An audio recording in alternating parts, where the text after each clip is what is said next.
धन्यवाद। मैं पास्टर ज्योतिष का विशेषकर धन्यवाद करना चाहूँगा, जिन्होंने मुझे परमेश्वर के वचन से बाँटने के लिए कहा। हाँ, शॉर्ट नोटिस था, लेकिन परमेश्वर ने एक वचन को जो मेरे मन में दिया है, मैं आपके साथ बाँटना चाहता हूँ। दूसरा शमूएल उसका 12 अध्याय और 1 से लेकर 8 तक। अगर कोई हिंदी में मेरे लिए पढ़ दे तो बहुत अच्छा होगा। दूसरा शमूएल उसका 12 अध्याय 1 से लेकर 8 तक। अभी कोई भी दूसरा जैसे से 1:8 दूसरा शमूएल 12 12वां अध्याय 1 से 8 तक। तब यहोवा ने दाऊद के पास नातान को भेजा और वह उसके पास जाकर कहने लगा, एक नगर में दो मनुष्य रहते थे, जिसमें एक धनी और एक निर्धन था। धनी के पास तो बहुत सी भेड़ बकरियां और गाय बैल थे, परंतु निर्धन के पास भेड़ की एक छोटी बच्ची को छोड़ और कुछ भी ना था, और उसको उसने मोल लेकर जिलाया था। वे उसके यहाँ उसके बाल बच्चों के साथ ही बड़ी थी। वह उसके टुकड़े में से खाती और उसके कटोरे में से पीती और उसकी गोद में सोती थी, और वह उसकी बेटी के समान थी। फिर धनी के पास एक यात्री आया और उसने उस यात्री के लिए जो उसके पास आया था भोजन बनवाने को अपनी भेड़ बकरियों या गाय बैलों में से कुछ ना लिया, परंतु उस निर्धन मनुष्य की भेड़ की बच्ची लेकर उस जन के लिए जो उसके पास आया था भोजन बनवाया। तब दाऊद का कोप उस मनुष्य पर बहुत भड़का और उसने नातान से कहा, यहोवा के जीवन की शपथ, जिस मनुष्य ने ऐसा काम किया वे प्राण दंड के योग्य है, और उसको उस भेड़ की बच्ची का चुगना भर देना होगा, क्योंकि उसने ऐसा काम किया और कुछ दया नहीं की। तब नातान ने दाऊद से कहा, तू ही वह मनुष्य है। इज़राइल का परमेश्वर यहोवा यूं कहता है, मैंने तेरा अभिषेक करके तुझे इज़राइल का राजा ठहराया, और मैंने तुझे शाऊल के साथ हाथ से बचाया। फिर मैंने तेरे स्वामी का भवन तुझे दिया और तेरे स्वामी की पत्नियों तेरे भोग के लिए दी, और मैंने इज़राइल और यहूदा का घराना तुझे दिया था, और यदि ये थोड़ा था तो मैं तुझे और भी बहुत कुछ देने वाला था। Thank you brother Ajay, thank you very much. आपकी आवाज सुनकर बहुत अच्छा लगा काफी समय के बाद। ये जो कहानी है दाऊद की, ये कहानी ये हम सबको पता है, बहुत फेमस कहानी है बाइबल से। मैं आज आपके सामने कुछ ऐसी बातों को रखना चाहता हूं कि पाप और फिर परमेश्वर उस पाप को कैसे देखता है, परमेश्वर एक पाप को किस तरह से, किस दृष्टि से देखता है, और उसके परिणाम हमारे जीवन में क्या होते हैं, और फिर पाप से हमें कैसे निजात पा सकते हैं, हम छुटकारा पा सकते हैं। वो उन बातों को आज मैं आपके सामने रखना चाहता हूं। कई बार कुछ बातों को हम बहुत लाइटली ले लेते हैं, लेकिन वचनों में मैं आपके सामने 3 एग्जाम्पल्स रखना चाहूंगा। एक दाऊद का, दूसरा आहाब राजा का, और इजबेल का। उसके अलावा नए नियम से हम एक कलीसिया के बारे में देखेंगे, और उसके बाद दाऊद किस तरह परमेश्वर के पास फिरकर आया, उन बातों को देखकर हम खत्म करेंगे। सबसे पहले ये जो कहानी है दूसरा शमूएल उसका 12 अध्याय, इसमें एक इंटरेस्टिंग बात यह है कि दाऊद जो था वो सिंहासन पर बैठा है, और नातान नबी परमेश्वर का दास उसके पास आता है और उसे एक कहानी सुनाता है। जब ये कहानी सुना रहा है, दाऊद को सीधा सीधा नहीं कहता कि उसने क्या किया, उसकी क्या गलती है। इट्स वेरी इंटरेस्टिंग, हमें वचन में नहीं बताया गया है कि whether God told him this story, परमेश्वर ने उसको ये कहानी बताई थी या वो उसने खुद सोची। ये जो दाऊद का पाप है, ये क्या सब इस्राएल के सामने प्रकट था या नहीं था? लेकिन जब नातान नबी आता है तो एक बहुत ही इंटरेस्टिंग स्टोरी दाऊद राजा को सुनाता है, जो जो हमने अभी अभी पढ़ी। उसने कहा दो आदमी थे, एक अमीर था एक गरीब था, और जो गरीब था उसके पास एक ही भेड़ की एक ही बकरी, भेड़ भेड़ का बच्चा था, एक ही बकरी थी। लेकिन जो अमीर इंसान है उसके पास बहुत कुछ था। तो जब इस अमीर इंसान के घर में कोई मेहमान आया तो उसने अपने घर से नहीं लिया, लेकिन पड़ोसी के घर से लिया जो जो गरीब है, और उसने उसको काटा। तो इसके ऊपर लिखा है 5वें वचन में, दाऊद का जो क्रोध है वो भड़का, क्योंकि दाऊद खुद जो, अगर हम दाऊद के जीवन का अध्ययन करेंगे तो हमें पता चलेगा कि वो सही न्याय करने वाला है। उसने कभी किसी से कुछ लिया नहीं, जब भी उसने दूसरों की मदद की, और अगर किसी ने उसके लिए कुछ किया तो उसके बदले में उसने हमेशा लोगों को पैसा दिया या धन संपत्ति दी, उनकी मदद की है। ऐसे सिचुएशन में one of the greatest king of Israel, जो इस्राएल का महान राजा दाऊद जो है, उसका क्रोध भड़का और वो कहता है परमेश्वर के जीवन की शपथ, इस इंसान को सजा मिलनी चाहिए और उसके ऊपर बिल्कुल भी दया नहीं करनी चाहिए। नाउ अब एक बड़ा ही मस्त मोड़ यहां पर आता है। नातान दाऊद से कहता है, दाऊद तू जिस इंसान के ऊपर गुस्सा हो रहा है, नाउ यू हैव पावर, तेरे पास इतनी शक्ति है कि तू इस्राएल और यहूदा के किसी भी व्यक्ति को कोई भी सजा दे सकता है। इतनी ताकत तुझ में है क्योंकि तू राजा है। लेकिन दाऊद वो व्यक्ति और कोई नहीं, तू खुद है। वो व्यक्ति तू ही है। You are the man, says the lord, says the lord the god of Israel. ये कहने के बाद फिर वो कहता है कि किस तरह परमेश्वर ने तुझे आशीष दी, तुझे परमेश्वर ने यहूदा और इस्राएल का राजा बनाया, तुझे पत्नियां दी, तुझे सब कुछ दिया। अगर ये भी तुझे कम कम था तो मैं और भी देने वाला था। Now that is very interesting. What God says is, अगर ये भी तेरे लिए कम था, तेरे पास इतनी सारी पत्नियां हैं, तेरे पास तू मतलब सब कुछ है, फिर तूने वो काम क्यों किया, किसी और की पत्नी को क्यों लिया? अभी दूसरा शमूएल उसका 12 अध्याय और 9 से लेकर 12 तक परमेश्वर का जो न्याय है उस न्याय को हम पढ़ सकते हैं।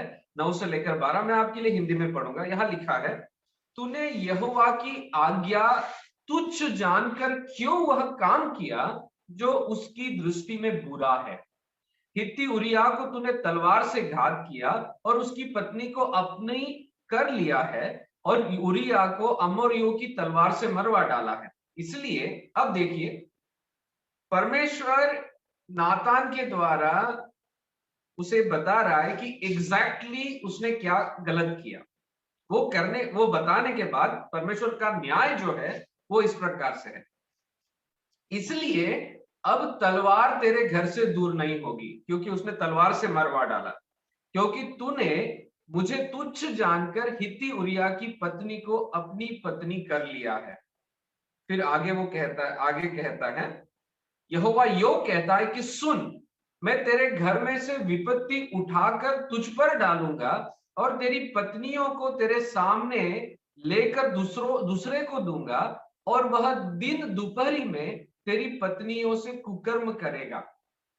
तूने तो वह काम छिपा कर किया, पर मैं यह काम सब इस्राएलियों के सामने दिन दोपहरी कराऊंगा ना। ये है परमेश्वर का न्याय। अब इस बात को, ये जो परमेश्वर ने दाऊद से कहा, इस बात को आपके दिमाग के किसी कोने में आप थोड़े देर उसको जमा करके रखिए। हम दूसरे व्यक्ति के बारे में देखते हैं, वो है अहाब और इजबेल का पाप। पहला राजा उसका 21 अध्याय 1 से लेकर 7 तक। यहां लिखा है 21 का 19 में, उसमें हम पढ़ सकते हैं वो जो स्टोरी है, हम सब लोग जानते हैं कि अहाब और इजबेल ने किस पाप को किया। उसने नाबोत की जो बारी है उसको ले लिया और उसे धोखे से मरवा डाला, उसके गलत गवाही को पेश किया और उसे मरवा डाला। सो ये पाप जब उन्होंने किया, पहला राजा उसका 21 अध्याय 1 से लेकर 7 तक। अब 21 अध्याय के 19 में देखिए क्या लिखा है।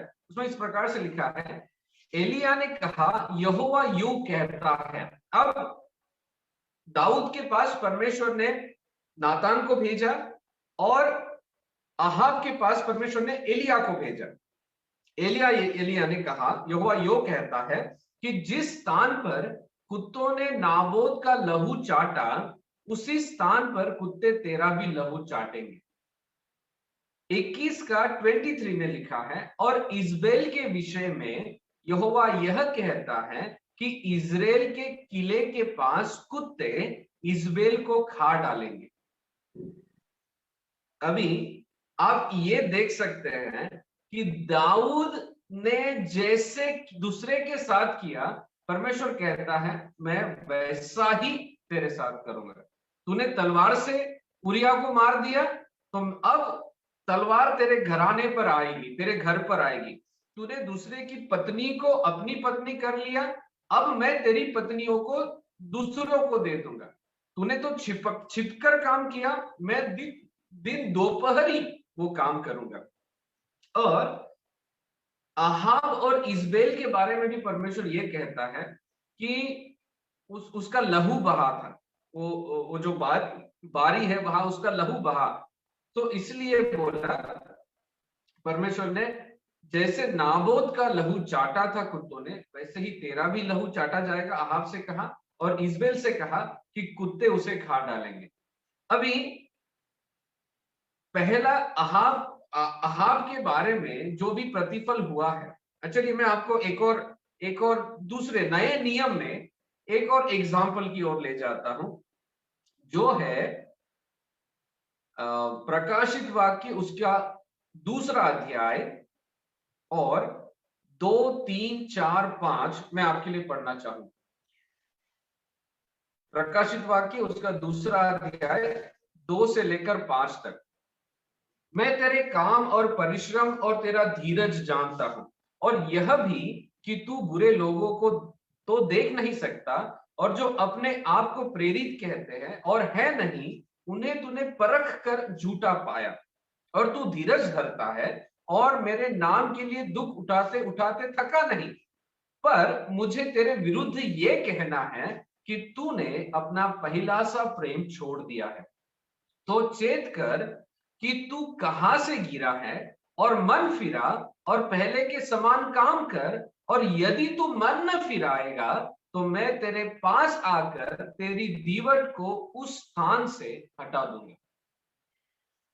इफिसुस की कलीसिया, थुआतीरा की कलीसिया और जितनी 7 कलीसियाएं हैं, अगर आप प्रकाशित वाक्य 2-3 अध्यायों में पढ़ते हैं तो आपको पता चलेगा परमेश्वर पहले उनकी अच्छाइयों को बोलता है और उसके बाद बताता है कि वो कहां पर गिरे हैं, और फिर उन्हें वापस आने को कहता है। और उसके अलावा परमेश्वर ये भी कहता है कि अगर तुम वापस लौट कर नहीं आओगे तो तुम्हारा उसका जो परिणाम है वो क्या होगा। ये नए नियम की बात। अब मैं आपको ले जाना चाहूंगा वापस इन तीनों स्टोरीज में कि इनका परिणाम क्या, परमेश्वर ने जैसा कहा था क्या सच में दाऊद के साथ वैसा हुआ? क्या परमेश्वर ने अहाब से जो कहा, इजबेल से कहा, क्या वो सच में वैसा हुआ? और क्या परमेश्वर ने इफिसुस की कलीसिया, नए नियम की कलीसिया, पहली शताब्दी की कलीसिया जो बहुत फेमस थी, उस कलीसिया से जो कहा क्या वो सच में पूरा हुआ? सो मेरे साथ आप देख सकते हैं इन बातों को। नंबर 1, दाऊद के बारे में। दाऊद के बारे में 2 शमूएल उसका 16 अध्याय 21 और 22 में आप पढ़ सकते हैं कि उसका परिणाम क्या हुआ। आप उसे नोट कर सकते हैं। दूसरा शमूएल उसका 16 अध्याय 21 और 22, उसका 16 अध्याय और 21 और 22, अगर कोई हिंदी में पढ़ दे।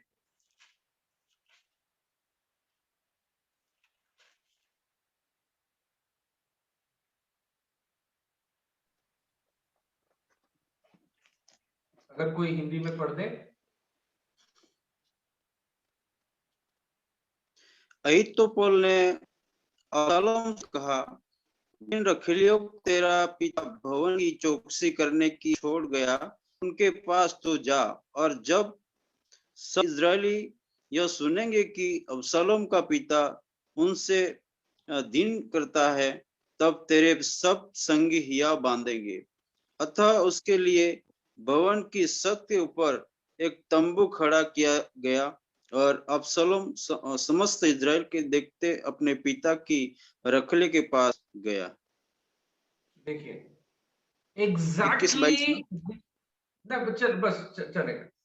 एग्जैक्टली जैसे परमेश्वर ने कहा था कि तूने तो अंधेरे में किया, तू किसी और की पत्नी को छिपा कर लेकर आया था, तूने कोशिश की कि किसी को दिखे नहीं, तूने वो काम अंधेरे में किया, लेकिन जो तूने अंधेरे में किया वो मैं दिन में करूंगा, तेरे साथ करूंगा, और सारा इस्राएल उसे देखेगा। एग्जैक्टली वैसे ही हम देखते हैं कि यहाँ पर हुआ।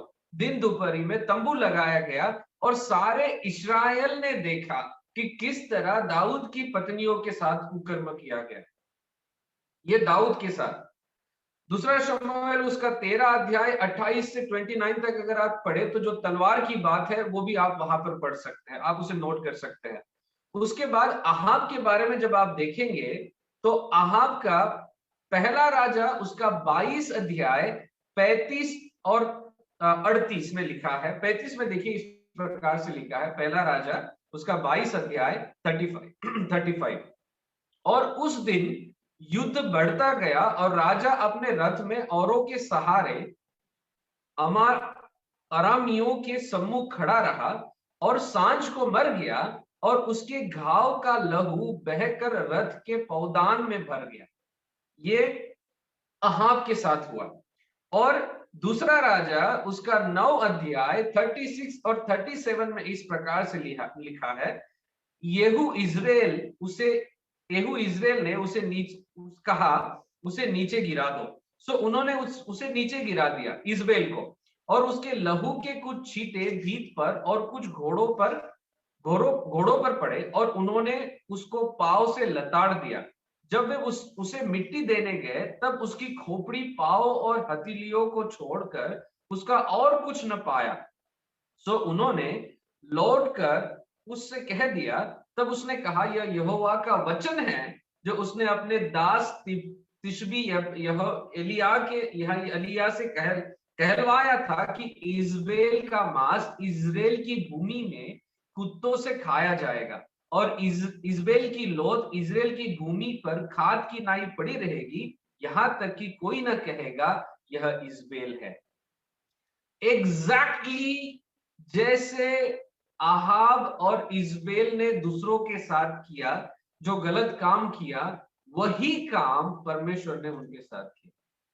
और इफिसुस की कलीसिया के बारे में अगर आप पढ़ते हैं तो आपको पता चलेगा, अगर आज आप इफिसुस में जाए तो आपको पता चलेगा कि वहां पर जो दीवट, जो कलीसिया के जो खंबे हैं, जहां पर दीवट रखी जाती थी, जहां पर टॉर्च रखा जाता था, वो उसको परमेश्वर ने मतलब उसके सिर्फ रूइंस है वहां पर, और कुछ भी वहां पर नहीं है। आज की परिस्थिति में भी आप इस्राएल जाकर देख सकते हैं, इफिसुस में जाकर। सो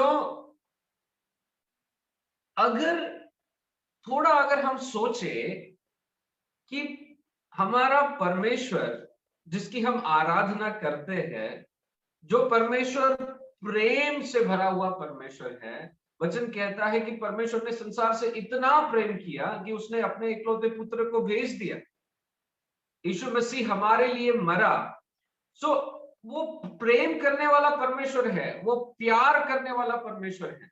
लेकिन परमेश्वर अगर न्याय नहीं करता तो परमेश्वर का जो प्रेम है वो अपने आप में पूरा नहीं हो सकता, क्योंकि परमेश्वर प्रेम है और न्यायी भी है। परमेश्वर प्रेम करने वाला है, प्यार करने वाला है, लेकिन साथ साथ जो गलत है उसका न्याय करने वाला भी परमेश्वर। हमें इस बात को कभी भी नहीं भूलना चाहिए कि परमेश्वर सिर्फ प्यार करने वाला परमेश्वर नहीं, वो प्यार करता है, वो हमसे इतना प्यार करता है कि ये एक अनुग्रह का समय परमेश्वर ने हमको दिया हुआ है, और परमेश्वर ने हमें इतना मौका दिया है हमारे जीवन में कि हम सिर्फ परमेश्वर के प्रेम को ही देख पाते हैं, उसके न्याय को हम कई बार नहीं देख पाते। लेकिन मैं आपको एक बात बताऊं कि हम हमेशा सोचते हैं, हम इस तरह से सोचते हैं कि हम जो गलत काम करते हैं उसे छिपा कर करते हैं, किसी के सामने हम नहीं करते।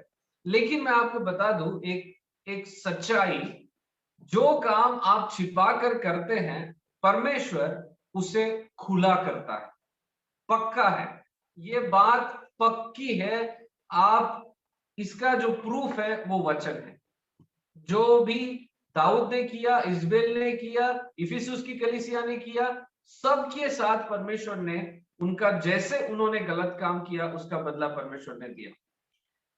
हम लोगों से डरते हैं, बेसिकली जब भी कुछ गलत काम करना है, हम ये जानते हैं, वचन जिस तरह से कहता है नीति वचन में कि परमेश्वर की आंखें जो है संपूर्ण सृष्टि में फिरती है, वो देखती है कहां पर बुरा है कहां पर गलत है।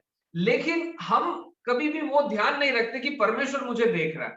हम ये देखते हैं कि क्या कोई इंसान तो मुझे नहीं देख रहा जब भी गलत काम हम करते हैं। सो हम परमेश्वर से नहीं लेकिन लोगों से डरते हैं। तीसरी बात, हम ये सोचते हैं कि लोग माफ कर देंगे, परमेश्वर नहीं। हम ये सोचते हैं चलो लोगों को पता चल जाएगा, परमेश्वर माफ नहीं करेगा। God will forgive, people will not. हम ये सोचते हैं कि परमेश्वर माफ कर देगा, चलो कोई बात नहीं, हम माफी मांग लेंगे, लोग माफ नहीं करेंगे इसलिए लोगों को नहीं दिखना है। लेकिन मैं आपको एक बात बताता हूं, God will not forgive. God, if God forgives then he is not God.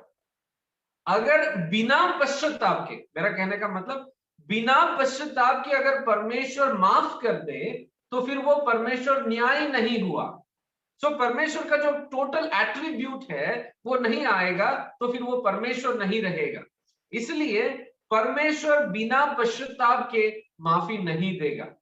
अब हम आते हैं जो परमेश्वर के नजरों में जो कंसेप्ट ऑफ सिन है, जो पाप है, उसकी जो धारणा है, परमेश्वर किस तरह से देखता है, वो बात एक और उदाहरण के साथ हम देखेंगे। वो है उत्पत्ति उसका 4 अध्याय 6 और 7 वचन। पास्टर ज्योतिष अगर आप पढ़ दे, उत्पत्ति उसका 4 अध्याय 6 और 7 बहुत इंटरेस्टिंग है, आप ध्यान से इसे सुनिए।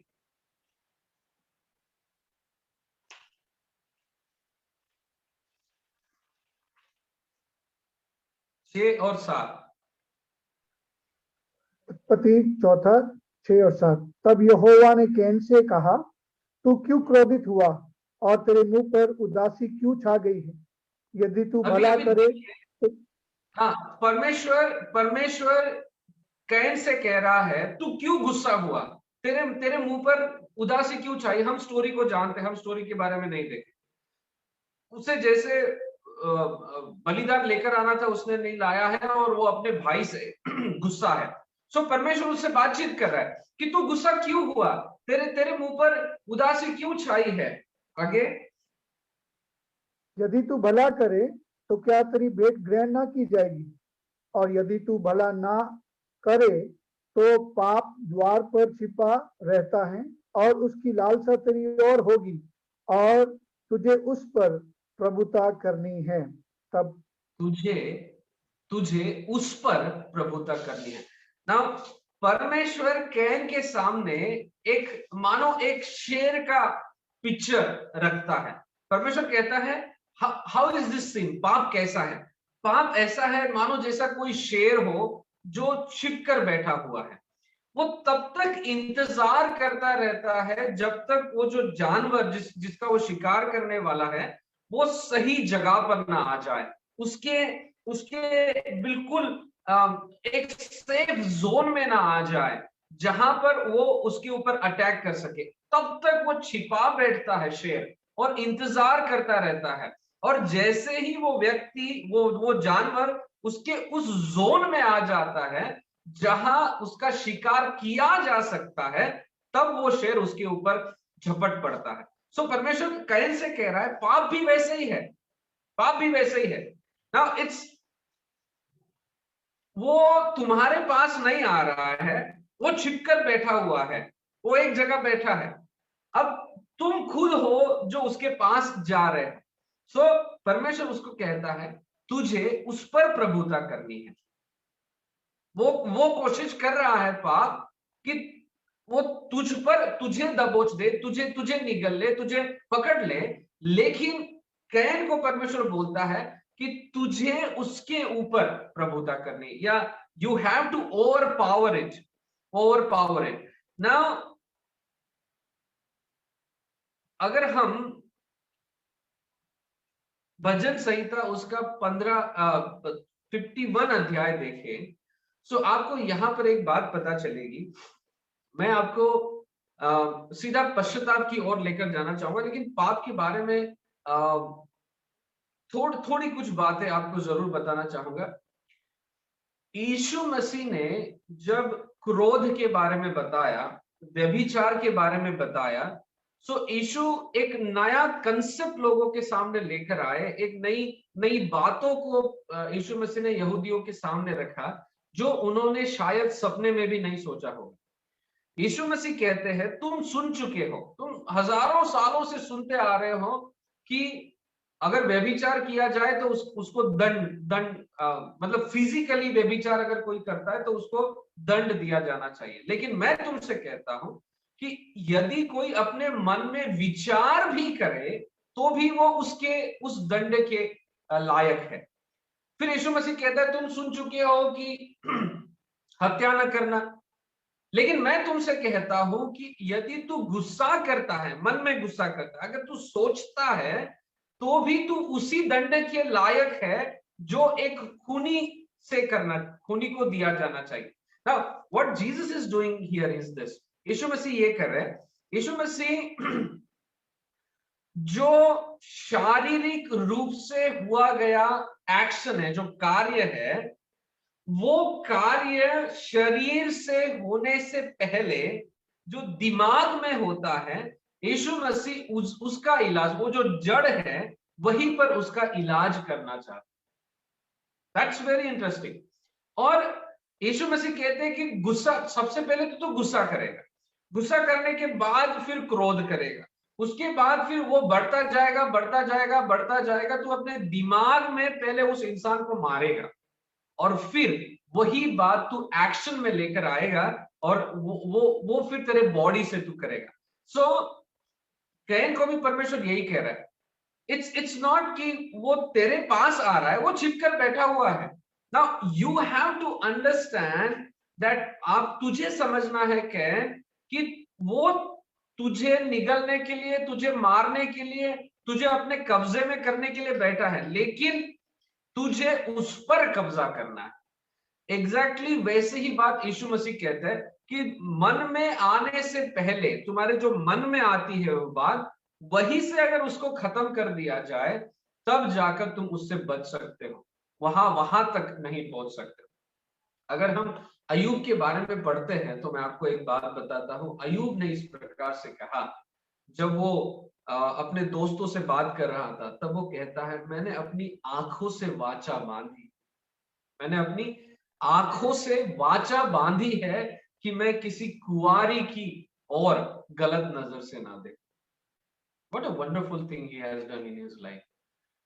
वो कहता है मैंने अपनी आंखों से वाचा बांधी है, आंखों से वाचा बांधी।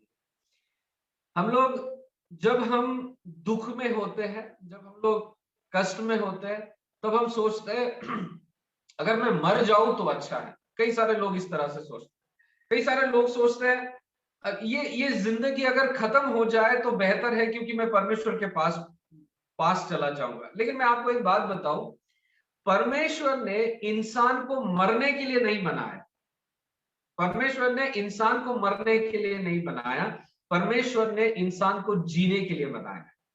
आप चाहे मर जाए फिर भी आप जिएंगे, अनंत काल में परमेश्वर के साथ, या फिर अनंत काल में परमेश्वर से अलग नरक में। जीना ही है, जीना ही है। कोई ऑप्शन हमारे पास नहीं है कि मैं मर गया तो खत्म हो जाएगा, नहीं, हमारे पास ऑप्शन ही नहीं है, क्योंकि परमेश्वर ने हमको बनाया ही इसलिए है कि हम जिए, और हमको जीना है एक तो अनंत काल परमेश्वर के साथ, या फिर अनंत काल नरक में। So what I want to tell you here is this, हमारा ये जो जीवन है, ये जो 70 साल 80 साल का ये जो जीवन है, इसमें पाप, इसमें परमेश्वर से अलगाव जो है वो हमारे जीवन में आता जाता रहता है। कई बार हम अपने जीवन में आगे बढ़ते हैं, कई बार पीछे जाते हैं। अगर हम इस्राएल, पूरा जो इस्राएल जो देश है, जो यात्रा करके मिस्र से निकले, अगर उनके लाइफ को भी अगर आप देखें तो आपको पता चलेगा उनका जीवन ऊपर नीचे होता रहा। बट परमेश्वर हमसे ये क्लियरली कहता है कि हमें पाप से दूर रहना है, पाप से दूर रहना है। सो पहली बात जो मैं दो इंपॉर्टेंट बात आपके सामने बताना चाहता हूं, वो नंबर 1 ये है कि हम जो गलत करते हैं, जो भी पाप हम अपने जीवन में करते हैं, आप जरा सोच के देखिए कि परमेश्वर एग्जैक्टली वैसे ही अगर हमारे साथ करना शुरू कर दे कल से, तो क्या होगा। अगर हमने किसी का लालच किया, किसी के गाड़ी का लालच किया, सो परमेश्वर हमसे वो गाड़ी लेके, हमारी जो गाड़ी है वो गाड़ी किसी और को दे दे, तो क्या होगा। हम अगर किसी और की पत्नी का लालच अगर हमने किया, और अगर हमारी पत्नी को परमेश्वर ने किसी और को दे दिया, तो क्या होगा। सोच के देखिए, जस्ट सम एग्जांपल्स है। अगर ऐसे कोई भी पाप जो हमारे जीवन में है, जो हम करते हैं, उसका बदला एग्जैक्टली वैसे ही परमेश्वर हमसे देना शुरू कर दे, तो हम में से कोई भी उसे सह पाएगा। कोई भी। क्या हमें इतनी ताकत है कि हम परमेश्वर के न्याय को सह सके। नहीं, मुझे नहीं लगता हम में से कोई भी उसे सह पाएगा। इसलिए एक गुड न्यूज ये है कि परमेश्वर ने हमारे लिए यीशु मसीह को भेजा। That's the good news. और मैं हमेशा कहता हूं कि कोई भी इंसान गुड न्यूज को तब तक नहीं समझ सकता जब तक वो बैड न्यूज को नहीं समझता। What is a bad news? Bad news ये है, चाहे हम विश्वासी हैं, चाहे हम जो भी है, परमेश्वर अगर हमारे पापों की सजा हमको नहीं देगा, तो फिर वो परमेश्वर नहीं रहा। वो जो एट्रीब्यूट है परमेश्वर का, वो अगर उसने नहीं दिखाया, तो फिर वो परमेश्वर नहीं है। वो प्रेमी भी है, लेकिन उसके साथ न्याय करने वाला भी परमेश्वर है। वो क्रोध करने वाला भी परमेश्वर है। वो घृणा करने वाला भी परमेश्वर है। वो पाप से घृणा करता है, वो परमेश्वर है। बिकॉज ये सब एट्रीब्यूट्स लेकर ही, वो गुण से ही परमेश्वर है। अगर वो एक भी उसमें से कम हो जाए, तो फिर परमेश्वर और मूर्तों में कोई फर्क नहीं रहेगा। इसलिए ये बात जो हमें समझना है वो ये है कि परमेश्वर बाइबल के हिसाब से अगर हम देखें, बिब्लिकली अगर हम देखें, तो परमेश्वर, हम सोचते हैं कि परमेश्वर तो माफ कर देगा, मैं माफी मांग लूंगा, लेकिन याद रखना परमेश्वर भूलेगा नहीं और परमेश्वर माफ नहीं करेगा। हमें परमेश्वर से माफी पाने के लिए क्या करना है? सबसे पहले एक बात, हमारे जीवन में उतार चढ़ाव आएंगे और हम हमेशा, वो पाप हमारे पास नहीं आएगा, हम पाप के पास जाएंगे, हम जाते हैं। जैसे परमेश्वर कहता है कैन को कि वो छिपा है, वो तो छिपा हुआ है, वो कहीं बैठा हुआ है, आप क्यों जाना है उस रास्ते से, मत जाओ। इसलिए यीशु मसीह ने कहा सोच में भी आता है, जब सोच में आता है तभी उसको तू खत्म कर। तो मैं आपसे विनती करना चाहूंगा, एनीथिंग, चाहे कुछ भी क्यों ना हो, चाहे व्यभिचार का पाप हो, चाहे और किसी भी लालच का पाप हो, किसी की बुराई करने का पाप हो, हम हमेशा क्या सोचते पता है कि व्यभिचार हो गया या चोरी करना, ये खून करना, ये बड़े पाप है, लेकिन किसी की चुगली करना परमेश्वर के लिए वो भी उतना ही संगीन पाप है। किसी के लिए किसी का लालच करना वो भी उतना ही संगीन परमेश्वर के लिए पाप है। हम उन बातों को हम सोचते हैं कि हमारे लिए क्या होता है, दूसरे के पाप बड़े पाप, हमारे पाप छोटे पाप। हम हमेशा इसी तरह से हमारा नजरिया होता है, लेकिन हमको ये सोचना है कि नहीं, हम लोगों से डरते हैं कि अरे लोग देख लेंगे तो लोगों को पता चल जाएगा, लेकिन हम कभी नहीं सोचते कि परमेश्वर हमेशा देख रहा है। और हम ये सोचते हैं कि परमेश्वर माफ कर देगा, लेकिन मैं आपको बताऊं परमेश्वर माफ नहीं करेगा, परमेश्वर भूलता भी नहीं है, उसका बदला वो जरूर देगा। तो अब इससे बचे कैसे? भजन संहिता उसका 51 अध्याय इस तरह से दाऊद देखिए किस तरह से लिखता है और किस तरह से परमेश्वर से प्रार्थना करता है। वो कहता है, हे परमेश्वर, अपनी करुणा के अनुसार मुझ पर अनुग्रह कर, अपनी करुणा के अनुसार मुझ पर, मेरे पापों के हिसाब से नहीं। तू जो करुणा में मतलब इतना बड़ा है तेरी करुणा, उस करुणा के अनुसार मुझ पर अनुग्रह कर, अपनी बड़ी दया के अनुसार मेरे अपराधों को मिटा दे। हे परमेश्वर, मेरे अंदर शुद्ध मन उत्पन्न कर और मेरे भीतर स्थिर आत्मा नए सिरे से उत्पन्न कर। मुझे अपने सामने से निकाल न दे और अपने पवित्र आत्मा को मुझसे अलग न कर, क्योंकि तू मेल बलि से प्रसन्न नहीं होता, नहीं तो मैं देता। होम बलि से भी तू प्रसन्न नहीं होता। टूटा मन परमेश्वर के योग्य बलिदान है। हे मेरे परमेश्वर, तू टूटे और पीसे हुए मन को तुच्छ नहीं जानता। वाह वाह, वो कहता है परमेश्वर, टूटा हुआ मन जो है वो तेरे सामने योग्य बलिदान है, तो टूटे और पीसे हुए मन को तुच्छ नहीं जानता। I tell you one thing, हमारे पाप, अगर जब तक हमको हमारे पापों से घृणा नहीं होगी, घृणा का मतलब लाइक अजीब सा हो जाना, नहीं मुझे नहीं करना, हाउ बैड इट वाज, मैंने क्यों किया ये, जब तक वो वाली फीलिंग जो परमेश्वर को होती है किसी घृणा से, तब जब तक हमारे अंदर वो नहीं आएगी, तब तक मैं कहूं आपको, पश्चाताप हम वास्तव में नहीं कर पाएंगे। गुड फ्राइडे आने वाला है और हम हमेशा यीशु मसीह के जीवन को, स्पेशली वो जो आखिरी सप्ताह है उसको देखते हैं और हम रोते हैं। मैं आपको एक फिनिश करूंगा, मेरे ख्याल से मेरा समय हो गया है, मेरे पास 7 मिनट और, जिस तरह से कहा 30 मिनट्स 5 मिनट्स आप और आज ज्यादा जा सकते, सो 2-3 मिनट मेरे पास है, मैं बस अभी फिनिश करूंगा। एक आखिरी स्टोरी आपको बताकर, एक कलीसिया में गुड फ्राइडे के दिन मैं प्रचार करने गया और वहां मैंने यीशु मसीह के जो आखिरी जो क्रूस की जो मृत्यु है, वहां पर साइंटिफिकली क्या हुआ होगा, उन बातों को जब प्रेजेंट किया, सो उस चर्च में ऐसा एक भी व्यक्ति नहीं था जो रो नहीं रहा था। हर एक व्यक्ति दुखी था, हर एक व्यक्ति के आंखों से आंसू बह रहे थे। लेडीज जो आगे बैठे थे सब रो रही थी, मैं देख रहा हूं कि सब रो रहे हैं। ये जब हो रहा था तो मैंने उनसे कहा कि अगर आज आप यीशु मसीह के लिए रो रहे हैं, यीशु मसीह के लिए, उसके दुखों को सोचकर अगर आप रो रहे हैं, तो अगर हम उसके लिए दुख कर रहे हैं तो हमारे जैसे अभागे लोग और कोई नहीं। अभी ये बात आपको थोड़ी अजीब लगेगी क्योंकि हम सब लोग ये करते हैं।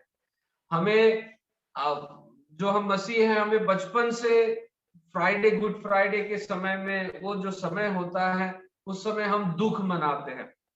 लेकिन मैं बताऊं आपको, यीशु मसीह के लिए दुख मनाने के बजाय हमको वास्तव में अपने लिए दुख करना चाहिए। हमें अपने लिए क्यों? क्योंकि यीशु मसीह ने दुख सहा, वो चला गया, आज वो परमेश्वर के साथ है, परमेश्वर के साथ बैठा है, वो परमेश्वर के दाहिनी ओर है। वो एक मेमना बनकर आया, लेकिन राजाओं के राजा के रूप में परमेश्वर के साथ है और वो आने वाला है। अब उसके लिए दुख करने के बजाय हमें खुद के लिए दुख करना चाहिए कि अरे मुझे वो मौत मिलनी थी, मेरे मेरे सिर पे कांटों का ताज रखना था, मेरे पसली में भाला, मुझे मारा जाना चाहिए था, मुझे कोड़े मिलने चाहिए थे, लेकिन वो यीशु मसीह ने मेरे लिए सहे। वो दुख जब हमें होगा, वो जो एक घृणा हमें होगी कि मैंने वो क्यों किया, क्योंकि अगर मैंने वो नहीं किया होता तो मुझे सजा नहीं मिलती। लेकिन हम क्योंकि पापी है, यीशु मसीह ने हमारे सारे पापों को अपने ऊपर ले लिया ताकि हमको उससे मुक्ति मिले। अब कैसे पश्चाताप हमारे जीवन में आता है और हम कैसे क्षमा पाते हैं? वो क्षमा ये है, परमेश्वर फिर भी आपको सजा देता है और आपको फिर भी मरना ही है, लेकिन शारीरिक रूप से नहीं। हमें अपने जो पुरानी आत्मा है उसमें मरना। इसलिए भजन संहिता में वो कहता है दाऊद, हे परमेश्वर, 10वां वचन, हे परमेश्वर मेरे अंदर शुद्ध मन उत्पन्न कर, मेरे भीतर स्थिर आत्मा नए सिरे से उत्पन्न कर। जब हम यीशु मसीह के बलिदान को याद करते हैं, उसके दुखों को याद करते हैं, और जब हम रोते हैं कि मुझे वो सजा मिलनी चाहिए थी लेकिन यीशु मसीह तूने अपने ऊपर वो सजा ले ली, जब हम वो पश्चाताप करते हैं, तब वो एक ऐसा समय है जो कोई नहीं जानता, लेकिन हम मर जाते हैं पुराने जीवन के लिए और तब हम एक नया जीवन पाते हैं, एक नया दिल परमेश्वर हमको देता है। इसलिए हम कहते हैं नया जीवन पाना। और वो जो नया जीवन है फिर हम आगे उसमें बढ़ते जाते हैं। वो जो एक प्रोसेस, वो जो एक नया जीवन कब होता है इसे कोई भी नहीं जान सकता, वो सिर्फ परमेश्वर जानता है। और शायद मनुष्य भी उस बात को महसूस करता है लेकिन उतना नहीं कर पाता, बाद में वो धीरे धीरे अपने जीवन में कर पाता है। लेकिन कहने का मतलब यही है, जिस तरह से दाऊद ने अपने जीवन में कहा कि हे परमेश्वर मेरे भीतर नए सिरे से स्थिर आत्मा उत्पन्न कर। हम अपने जीवन में बहुत उतार चढ़ाव से जाते हैं। Let's pray this prayer together. आइए हम मिलकर इस प्रार्थना को करें कि परमेश्वर मेरे अंदर एक स्थिर आत्मा नए सिरे से तू पैदा कर, शुद्ध मन उत्पन्न कर। ये बात नहीं, हम में से कई सारे लोगों ने हो सकता है कुछ गलत काम नहीं किया, लेकिन इसका मतलब ये नहीं है कि आगे जाकर हम नहीं करें, हमसे नहीं होगा। कुछ भी हमारे जीवन में हो सकता है। इसलिए आइए, जिन लोगों ने अपने जीवन में, जो लोग परमेश्वर से दूर गए, जो पापों में पड़े हुए, किसी भी प्रकार का पाप क्यों ना हो, उनसे क्षमा मांगने का ये समय है। और ऐसे लोग जो सोचते हैं कि हमने तो कुछ गलत काम नहीं किया, हमें ये प्रार्थना करने की जरूरत है कि परमेश्वर तू हमको स्थिर आत्मा दे, हमको स्थिर बनाए रख ताकि हम उस पाप तक ना पहुंचे।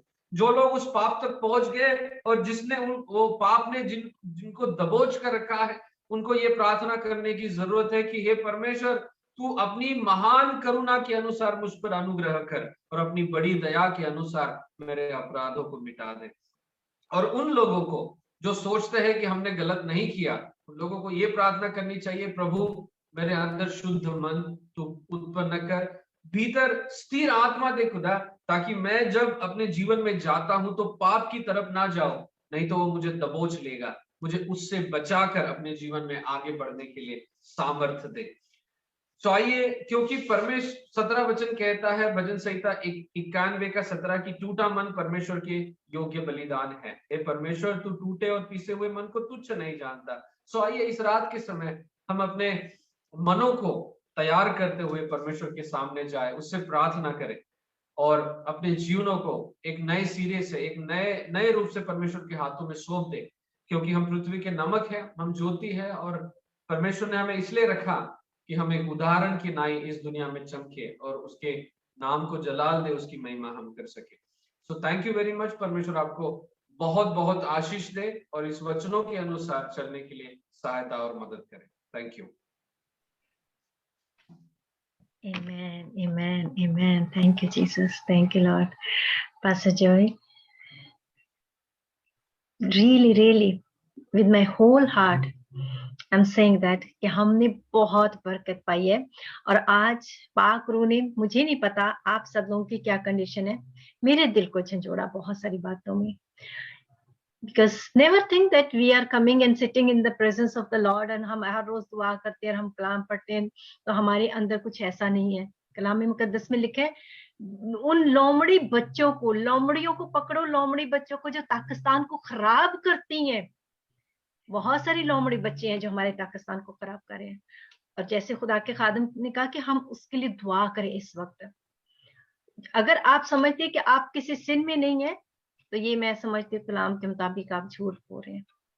छोटी छोटी बातें भी सिंफुल है। बड़ी खूबसूरती से खुदा के खादिम बस जो रियली सो ब्लेस्ड, इतनी पावरफुल एग्जाम्पल के साथ आपने कलाम में से उन चीजों को एक जर्नी की तरह लेके गए हमें, और क्रूज तक जर्नी करवाई, और क्रूज से जाके अबदी जिंदगी तक जर्नी करवाई, और हमें इस चीज का एहसास दिलाया कि इस 2022 के अंदर हमने अपने अंदर वो पाकिस्तान को खराब करने वाली लोमड़ियों को पकड़ना है।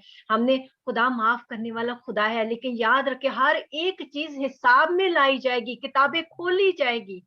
जो कुछ भी जो छुप के करते हैं वो भी अया हो जाएगा। इसलिए कभी ना सोचे कि किसी को पता नहीं चलेगा। खुदा की आंख जब अगर पातालों के मुंह खुले हैं तो हमारे दिल का क्या हाल। So blessed. आए हम सब मिल के खुदा की शुक्रगुजारी करें। और इसके साथ साथ मैं चाहूंगी कि हम सब मिल के उन बातों का इकरार करें, इस वक्त तौबा करें।